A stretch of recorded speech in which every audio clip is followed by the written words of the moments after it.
और अब बात देश के किसानों के आंदोलन की, जो लगातार जारी है कृषि कानून के खिलाफ, और तनातनी लगातार बढ़ती जा रही है। फिर चाहे बात दिल्ली हरियाणा या दिल्ली यूपी बॉर्डर की हो या हरियाणा राजस्थान बॉर्डर की।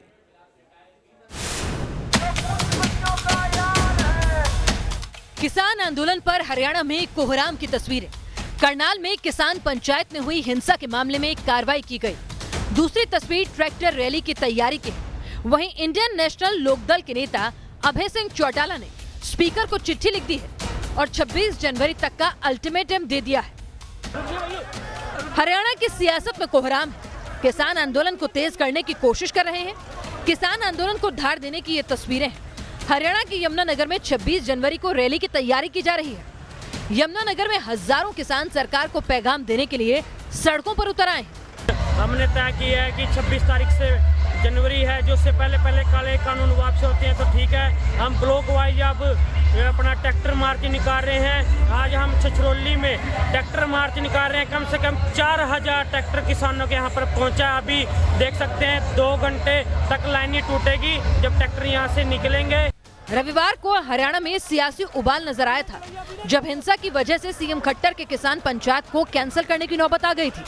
पुलिस को भीड़ को काबू में करने के लिए आंसू गैस के गोले छोड़ने पड़े थे। इस मामले में पुलिस ने 71 किसानों के खिलाफ एफआईआर दर्ज की है। किसान आंदोलन को लेकर विपक्षी दलों ने राज्य सरकार पर दबाव बनाया है। इंडियन नेशनल लोकदल के नेता अभय चौटाला ने राज्य के स्पीकर को चिट्ठी लिखी है। ये उसी चिट्ठी की कॉपी है जिसमें अभय चौटाला ने लिखा है कि 26 जनवरी तक केंद्र किसान कानून को वापस ले, नहीं तो मेरी इस चिट्ठी को इस्तीफा समझा जाए। दिल्ली बॉर्डर पर भी किसान डटे हुए हैं। न्यूज नेशन हर वक्त ग्राउंड जीरो पर मौजूद है। दिल्ली राजस्थान बॉर्डर से न्यूज नेशन संवाददाता ने हालात का जायजा लिया। किसान आंदोलन को 47 दिन बीत चुके हैं। लगातार किसान डटे हुए हैं। ठंड का माहौल है और टेम्परेचर भी लगातार गिरता जा रहा है। ऐसे में किसान लगातार अपनी मांगों को लेकर के प्रदर्शन भी कर रहे हैं और रोडों पर भी हैं। किसानों का आंदोलन थमता नजर नहीं आ रहा। बातचीत आगे नहीं बढ़ रही। बॉर्डर से हर जगह किसानों की भीड़ नजर आती है। दिल्ली बॉर्डर पर शाहजहांपुर से सैयद आमिर हुसैन के साथ टीम न्यूज नेशन। वैसे पूरा मामला सिर्फ सड़कों तक सीमित नहीं है, बल्कि अदालतों तक भी लगातार बढ़ता जा रहा है। आज सुप्रीम कोर्ट ने इस पूरे मामले की सुनवाई की और सरकार से पूछा कि क्यों ना कृषि कानूनों को रोक दिया जाए। सरकार ने भी सवाल खड़ा किया कि जो कानून पारित किए गए हैं, क्या वो विधायिका के नियम के तहत नहीं पारित किए गए। अब अगली सुनवाई कल होनी है और हर किसी का इंतजार अब कल तक का है। नजरें सुप्रीम कोर्ट पर।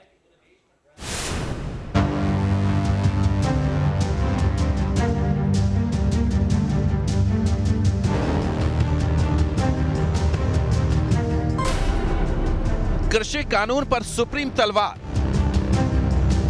कृषि कानून पर सरकार और किसानों के बीच जारी गतिरोध के बीच आज सुप्रीम कोर्ट ने कड़ा रुख अपना लिया है। आज इस मामले में सुनवाई के दौरान 3 जजों की बेंच ने सरकार को फटकार लगाई और कहा कि किसान आंदोलन को लेकर सरकार का रवैया बेहद निराशाजनक है। सुप्रीम कोर्ट ने कहा कि वो कृषि कानून को लेकर एक कमेटी का गठन कर सकता है। अगर सरकार कानून वापस नहीं लेगी तो कोर्ट आदेश पारित करेगा। कोर्ट ने सुलह का रास्ता न निकलने पर सरकारी वकील से नाराजगी जताई और कहा कि लोग मर रहे हैं लेकिन सरकार हल नहीं निकाल रही। कोर्ट ने यह भी माना कि किसान आंदोलन में शांति भंग हो सकती है। Honourable chief justice of India ने केस के शुरुआत में साफ तौर पर केंद्र सरकार को डांटते हुए कहा कि इस तरह से इतने दिन हो गए हैं, 8 बार वार्ताएं हो चुकी, सफल क्यों नहीं हो रहे, क्यों नहीं आपकी वार्ताएं सिरे चढ़ रही, क्यों नहीं आप वार्ताओं में पूरा कर पा रहे हैं। सुप्रीम कोर्ट की सख्त टिप्पणी पर सरकार की तरफ से अटॉर्नी जनरल वेणुगोपाल ने अपनी दलील रखी, जिसमें एजी ने कहा कि कोर्ट कानून पर ऐसे रोक नहीं लगा सकता। सिर्फ 2-3 राज्यों के लोग ही कानून का विरोध कर रहे हैं। किसी के मौलिक अधिकार का हनन नहीं हुआ है। पूरे देश के किसान कृषि कानून के विरोध में नहीं है। कृषि कानून पर रोक लगाना कठोर फैसला होगा। बहरहाल कोर्ट ने सरकार से सीधा सवाल किया कि क्या आप कानून के अमल पर फिलहाल रोक लगाएंगे या हम फिर इसके लिए आदेश पास करें। अटॉर्नी जनरल ने कहा कि अगर कोई कानून पर अमल पर रोक लगती है तो उसके लिए जरूरी है कि ये साबित हो कि ये कानून जो बनाया गया है ये संसद के अधिकार क्षेत्र से बाहर का है या फिर ये साबित हो कि ये मूल अधिकारों का हनन है। कृषि कानून पर सुप्रीम कोर्ट ने सरकार के रवैये पर सख्त टिप्पणी की तो वहीं किसानों को भी सुप्रीम कोर्ट ने नसीहत दी। सुप्रीम कोर्ट ने किसानों के वकील से कहा कि जहां प्रदर्शन किया जा रहा है वो जगह ठीक नहीं है।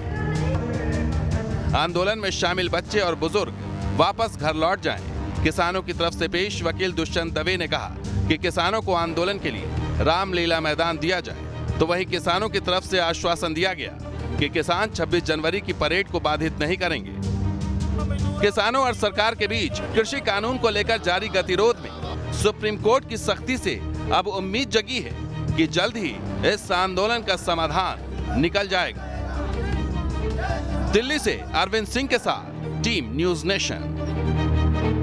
अब बात करते हैं पश्चिम बंगाल की सियासी घमासान की, जहां आए दिन सियासी बवाल देखने को मिल रहा है। और अब जो बवाल मच रहा है वो मच रहा है टीएमसी के बड़े नेता के विवादित बयान पर। রামের কাছে যে বলছে বলো ভাগ্যিস রাবণ আমাকে হরণ করে নিয়ে গেছিল, আর যদি তোমার চেলাগুলো যারা এই জয় বলে যদি তোমার চেলাগুলো যদি আমাকে হরণ করে নিয়ে যেত তাহলে আমার উত্তরপ্রদেশে হাতরাসের ধর্ষিতা মেয়েটার মতো অবস্থা হবে। मारपीट, गोलीबारी, हिंसा या फिर तेजाबी बयानबाजी बंगाल की खौफनाक सियासत की हकीकत है। टीएमसी नेता कल्याण बनर्जी के बयान से बवंडर खड़ा हो चुका है। माता सीता पर आपत्तिजनक टिप्पणी के आरोप में कल्याण बनर्जी पर बीजेपी एफआईआर तक दर्ज करवा चुकी है, लेकिन टीएमसी को अपने नेता के बयान पर कोई एतराज नहीं। देखिए, कल्याण बनर्जी जो कि बंगाल के एमपी हैं, जिस प्रकार से उन्होंने सीता मां के लिए अभद्र भाषा का प्रयोग किया है, ये बहुत निंदनीय है। ये एक बड़ा अपराध है। करोड़ों हिंदुओं के भावनाओं को ठेस पहुंची है इस प्रकार से सीता मां को जो गाली दी है कल्याण बनर्जी ने। हिंदुओं की भावना के साथ खिलवाड़ कर रही हैं, माफी मांगना चाहिए और आने वाले चुनाव में सभी लोग सत्य देख रहे हैं, जवाब टीएमसी को जरूर मिलेगा। सबसे बड़ा अपमान तो सीता जी का बीजेपी किया।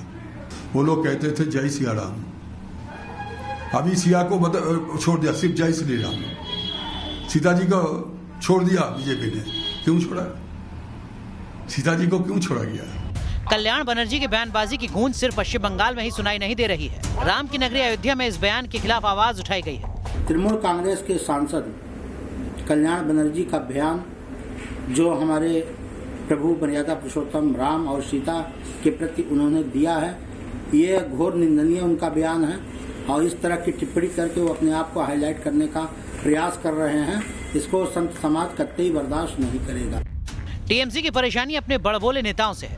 इसके साथ ही नेताओं के टीएमसी छोड़ने पर ममता की मुश्किलें बढ़ी हुई हैं। बीजेपी ममता की लगातार घेराबंदी कर रही है। ममता की तरफ से भी बीजेपी पर पलटवार किया जा रहा है। ममता बीजेपी के खिलाफ ट्रम्प कार्ड खेल रही है। एक चुनावी रैली में ममता बनर्जी ने कहा, बीजेपी अब एक कबाड़ पार्टी बन गई है। बीजेपी जिस दिन चुनाव हारेगी उस दिन उसके समर्थक ट्रम्प समर्थकों की तरह बर्ताव करेंगे।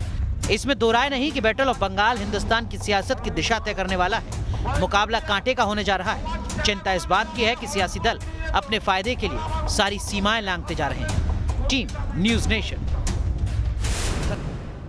तो आस्था पर चोट करती सियासत आखिर क्यों? इसी मुद्दे पर देखिएगा देश की बहस अब से कुछ ही देर बाद रात 8:30 बजे दीपक चौरसिया के साथ।